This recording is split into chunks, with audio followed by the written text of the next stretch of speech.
Hi everyone, this is Mr. Torchwood09, and I'm here to talk to you about Harry Potter and the Deathly Hallows Part 2. I just got back from the movie, and I thought it was very, very good.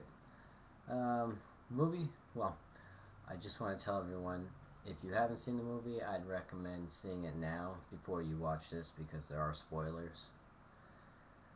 Okay, now that we got that over with, the movie starts out with Voldemort, and he's taken the Elder's Wand from Dumbledore, and apparently it's the most powerful wand, and he's going to use it to destroy Harry.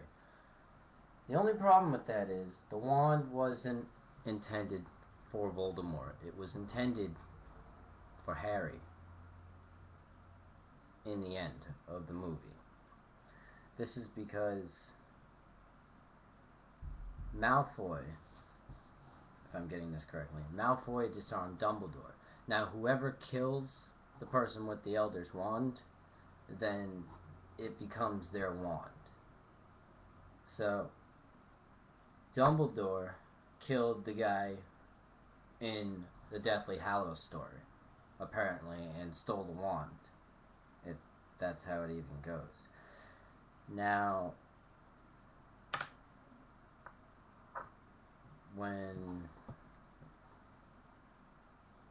if I'm correct here, it was Dumbledore who was in the tower with Harry, and Malfoy disarmed him. Snape killed him. So everybody's thinking, well, now Snape should be getting the wand, which actually isn't true. It was actually Malfoy.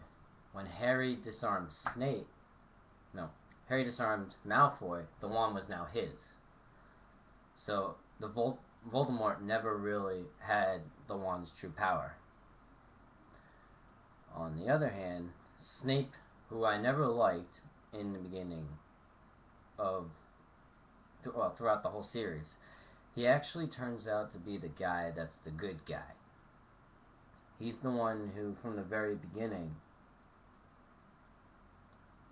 was working with Harry, even though we don't really see it. He set everything in place, including him to be a Death Eater. When he becomes the head minister, well, the headmaster of Hogwarts, Harry comes back and Snape actually runs away because he was going to kill him, and Gryffindor's lady, I don't know what her name is, I forget the professor's name, but she defends him and he runs off. He meets up with Voldemort, and Voldemort winds up killing him. Harry Harry witnesses Voldemort kill him, and just before Snape dies, Harry takes tears from him and puts it into Dumbledore's thoughts thing where he puts his head in the water or in the dish, and he sees everything that happens, along with Dumbledore essentially using Harry as bait for Voldemort, when all along everybody was protecting Harry. So everything that we've seen has been leading up to this point of Harry confronting Voldemort and killing him. Now, what we find out while we're getting this whole backstory is when Voldemort kills Harry's parents, specifically his mother, who was the only one in the room. Harry's the only one left alive, which means that part of Voldemort's soul went into Harry. So part of Voldemort lives in Harry. And we find out that he has to confront Voldemort and kill himself. In the Deathly Hallows story, it talks about the invisibility cloak, the resurrection stone, and the Elder's Wand. We already know about the Elder's Wand, but the only thing we didn't know about there were two things. We still haven't figured out even if there is the invisibility cloak, but I'm guessing that was Harry's gift in the first place. So the only thing we haven't seen was the Resurrection Stone, which is inside the Quidditch ball, which it tells you in the Deathly Hallows Part 1 and 2, I will open at the close, which means that the Quidditch, the Golden Snitch will open up and it will reveal the Resurrection Stone, which Harry sees everybody is family. And Ron's parents, and I think it was George that died, which really made me upset. So after he confronts them and everything, he confronts Voldemort, and Voldemort kills him. And then Harry comes back to life because he has a choice, whether he wants to stay or whether he wants to die. Well, no, whether he wants to stay or whether he wants to go back and fight Voldemort. He chooses to fight. Now, when Harry and Voldemort are back at the castle, everybody thinks he's dead. Voldemort thinks he's dead.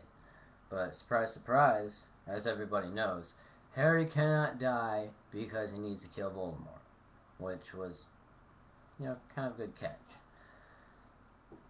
After Voldemort killed him, he killed off the Horcrux that was in Harry. So now all he had left was the snake, which Voldemort was protecting the entire time. After Ron and Hermione killed the snake, which is a long story, Harry and Voldemort are dueling with their wands, and Harry winds up winning, which Voldemort essentially disintegrates and the wand goes to Harry. Harry breaks the wand because it's the most powerful wand in the world, and that's that. The part that made me upset is that we only get like one scene with Harry and Ginny, which we know they're going to end up together, but they didn't really get their moment. Not even at the end. It shows like 19 years later where they have kids and everybody is going back to the train station. It doesn't really give them a moment, which I thought was kind of upsetting. But overall, the movie was satisfying and kind of sad to see it go. But throughout the whole journey, everything falls into place. It actually starts out where it stopped on Deathly Hallows Part 1. Gives you your backstory on everything and then just continues out to the end. So everything's mixed together. Overall, I think it was a good movie, and that's about it. Anyway, guys, leave me your comments, concerns, and I will upload another video some other time. Alright, see you guys.